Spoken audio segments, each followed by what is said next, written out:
Yoya akkam jirtu nagaa jirtu hordoftoota keenya oduu gammachiisaa tokko walitti deebinee irraa hadhalee artistiin gameessi qaroon Oromoo artistiin cimaan sagalee kilolee artist Galaanaa Gaaromsaa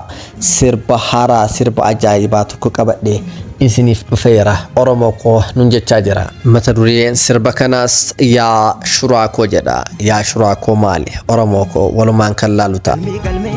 Mate hayota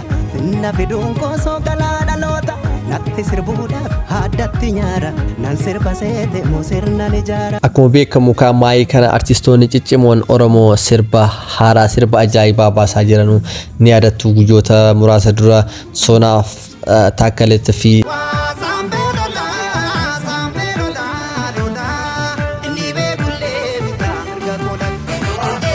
artistiin cimaan Yoosan Geetaahuunis sirba ajaa'ibaa nu affeeranii turanii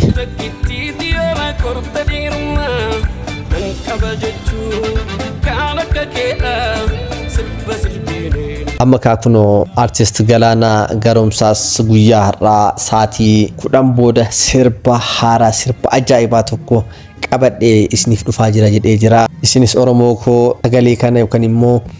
video kana kan agartan hundi namoota aartii jaalatan hundaaf share gochuudhaan artistii kana bira akka dhaabattan gamanumaan isiniif dhaama. Artistoonni Oromoo sirba yookaan immoo aartii yookaan muuziqaa kan dalaguudhaaf hedduu itti dhaamanii sacrifice hedduu kafalanii isin biraan gaanii isinis akka aartiin Oromoo kun tabbabafuu fi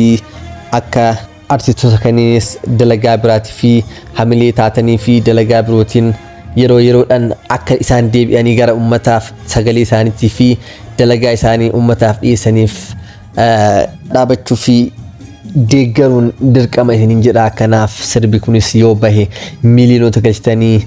akka isaan sarpiraayizii gootan gamanumaan isiniif dhaama. Chaanaalli sirbi kunis irra gadhiifamu chaanaaluma mataa isaa yookaan immoo Galaanaa Gaaromsaa YouTube channel entertainment irratti akka ta'e